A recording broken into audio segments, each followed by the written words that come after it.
BMW will be bringing the 1 Series to market next year, but in the meantime, the compact is the smallest car in the 3 Series range and the cheapest.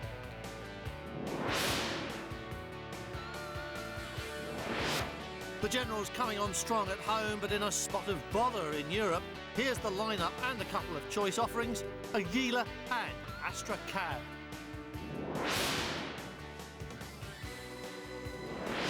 Alternative fuel sources are headline news right now, but you've been able to choose a petrol-electric hybrid from Toyota for quite some time.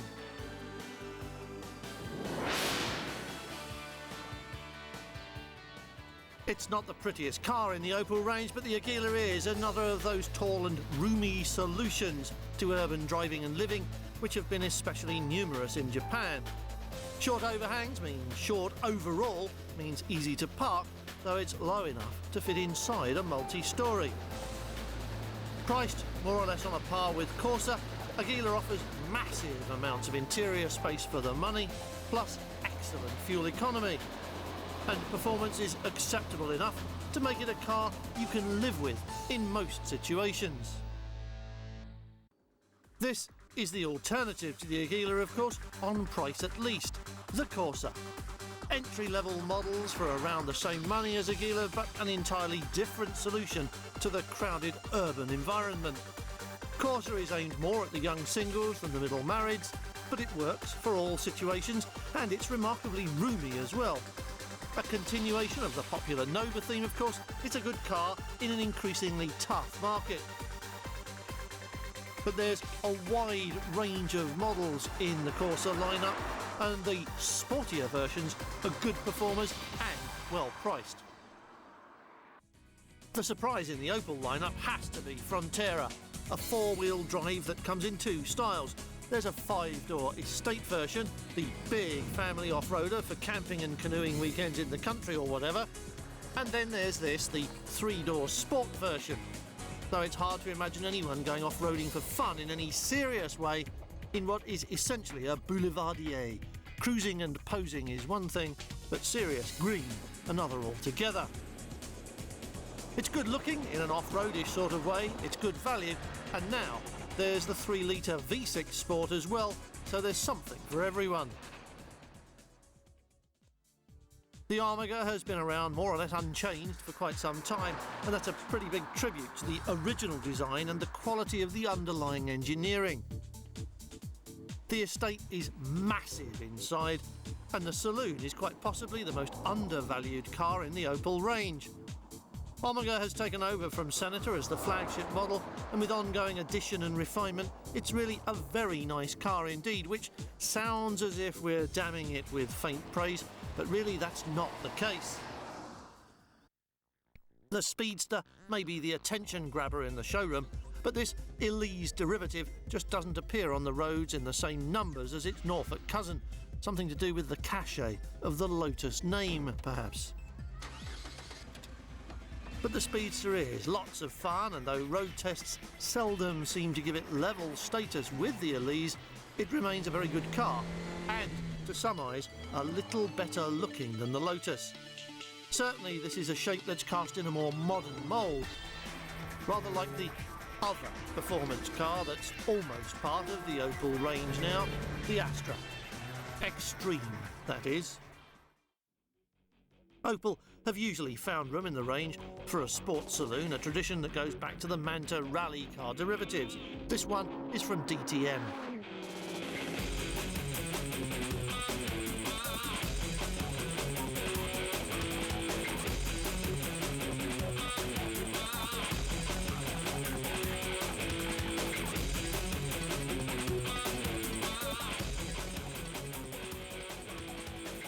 Shown as a concept car in Geneva last year, Extreme attracted so much attention that limited production was given the go-ahead within a few months. And if you think you can handle 400 and something horsepower, or your bank manager can handle a similar number of dollars with extra zeros, you know who to call.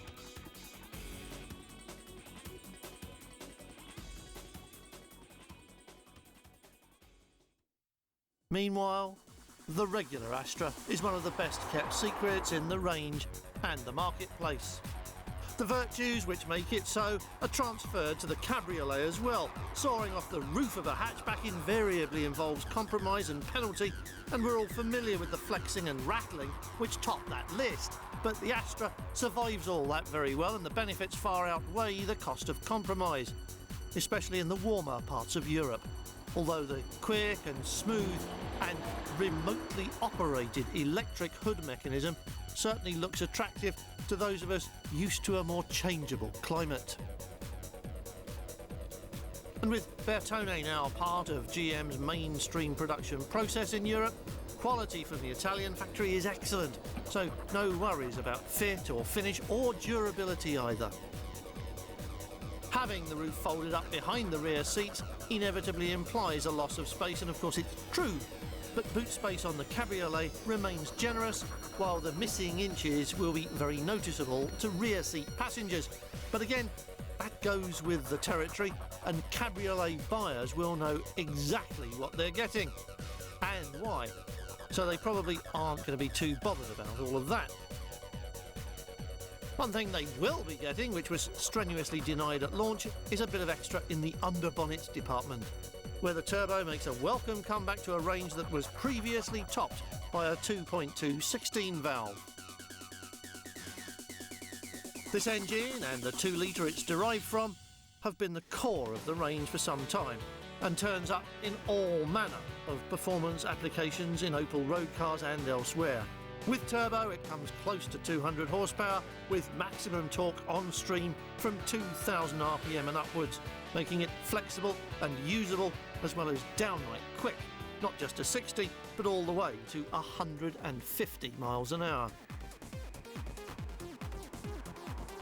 And that's what this Astra is good at. And here's the well-kept secret. This car has a marvellous, wonderful chassis, almost on a par with the class-leading ride and handling of the Focus. It's not so immediately apparent as it is in the Focus, and it doesn't quite have the fingertip lightness in the steering that makes Focus so much fun on the twisties. But when you learn to trust it and push, it drives as well, if not better. If ever a car deserved a turbo, it was Astra, and adding it to the cabriolet version was an absolutely essential step. Brilliant.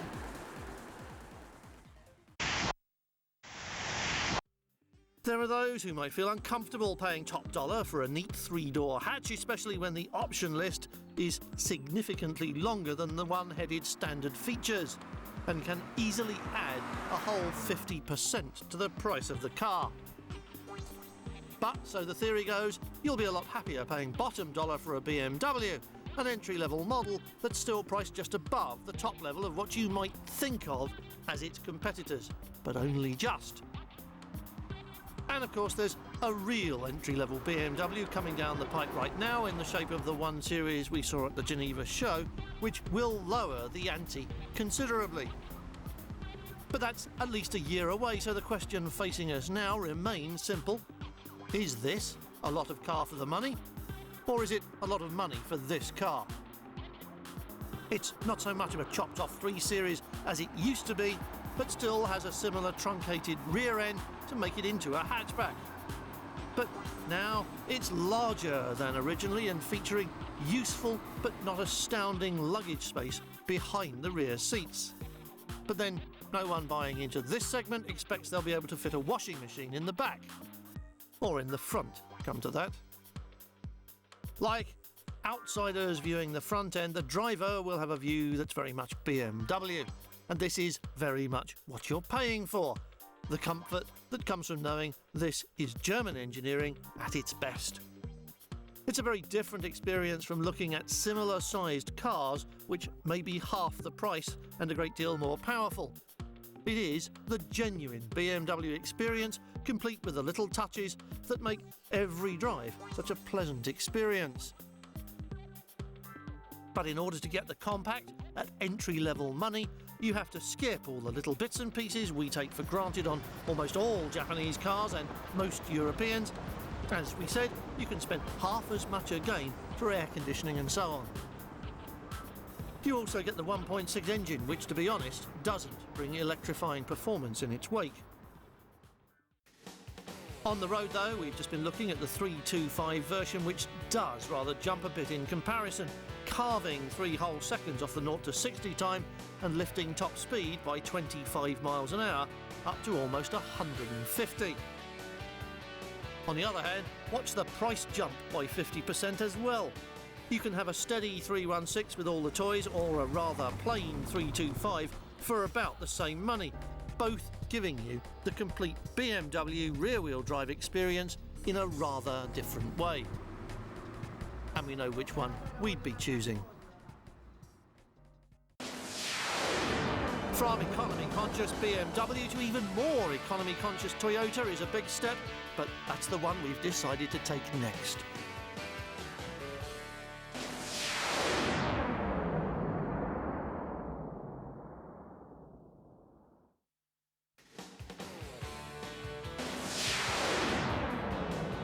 Toyota have offered an immediate solution to the motoring dilemma, how to do the shopping and save the planet, but it's no caped crusader. We've been dealing with this topic for some while now, and you know that we'll be hearing more about it in the future because it's quite simply unavoidable. As the reality of dwindling fuel reserves becomes more and more accepted, car makers and car drivers alike have begun to search for viable alternatives with a much keener sense of urgency. Reflecting a rapidly growing response from a variety of manufacturers, we've looked at several solutions recently, from Rinspeed's natural gas cars to BMW's almost imminent hydrogen fuel cell technology. These have all been long-term alternatives designed to replace carbon fuels completely, and this will eventually be the only option. In the meantime come the short-term answers, the stopgaps which will eke out such oil reserves as remain to us and will also reduce the damaging effects of the internal combustion engine on the atmosphere, such as Volkswagen's interesting and effective 1L. And there are other interim solutions as well. Ford's all-electric Think has already gone on sale in the US and is due in Europe any moment now. And although battery power is in a literal sense a renewable energy source, it's still dependent on power generated elsewhere.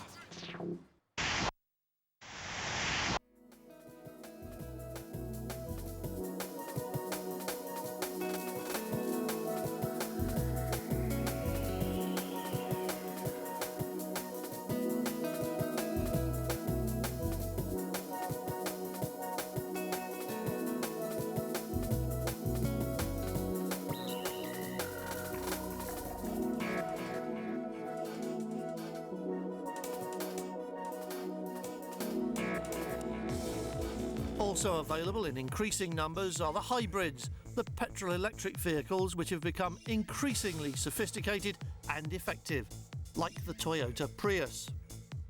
First shown as a concept car more than 5 years ago, it underwent a couple of revisions before going on sale in Japan in late 1997. As a result of surveys and customer feedback, there have been several changes, notably to ride and handling since then, plus a performance improvement as well, so the car that came to Europe a little over a year ago was already refined by market response. Worldwide, the Prius has sold 100,000 units since launch, which isn't a great deal. And though the USA and Europe have good sales figures, response in the UK has been disappointingly low. Clearly, this isn't a runaway success story, which does rather highlight what motor manufacturers have always said about car buyers. Given a choice between clean and green or loud and mean, they'll always take the fun option, or almost always. Hence the need for taxation systems that penalise the greedy and the dirty and benefit motorists making the sensible choice. Of course, there are more factors involved than the simple choice between good and evil, and money is a large and compelling part of the decision-making process. Sadly, that's an area where the Prius does fall down, not just on list price, which puts it well above the most expensive Corolla or Verso, but on the high cost of leasing as well, and that includes Toyota's guaranteed buyback contract, which is apparently not designed to support residual values, but as a sign of Toyota's faith in their project. Toyota have pledged afterlife care, including recycling, making a very serious commitment to its greenness, if that's the right word. But the cost of that is reflected in the price, and that may be one of the reasons it looks expensive, even on a long-term basis. And that's a shame, because all of this represents a serious commitment to private buyers, encouraging them to step away from the more predictable and easily understood costs of conventional vehicle ownership and giving solid assurances about depreciation and maintenance. And it's not black magic under the bonnet, but commonplace technology. The hybrid system relies on the electric motor to get the car moving, and for the petrol engine to take over when high demands are made, sustain high-speed cruising, for example. Drivers won't really notice the changeover. Certainly there's no physical sensation, but the 1.5 litre petrol engine is limited to 4,500 RPM in the interests of lightweight and long life, so it's quiet enough anyway, meaning there's little appreciable difference in sound quality. Around town though, especially when moving off from standstill, the complete silence will take a bit of getting used to by everyone except milkmen accustomed to electric vehicles. In fact, after you turn the ignition on, the dashboard shows a big red light that says ready, just to let you know it is ready to go, because unlike the petrol engine, there isn't a sound from the motor. Prius uses a large battery pack to power a 44 horsepower electric motor that develops maximum torque at around 400 RPM, making it ideal for its purpose. And it will always be the unit that launches the car unless the batteries are flat. And although the standing start acceleration figures don't look that exciting on paper, the Prius can easily keep up with traffic flow in the urban environment, and it can cruise at a steady 100 miles an hour for as long as the fuel lasts, which, as we've seen, is quite a long time. What really makes it a success is the CVT automatic transmission, which provides, if you like, an infinitely variable set of gears for every circumstance. Getting that right and working smoothly was the key to driver satisfaction and also to serious fuel economy. Prius comes with all the usual features you'd expect from a small family car, including safety equipment.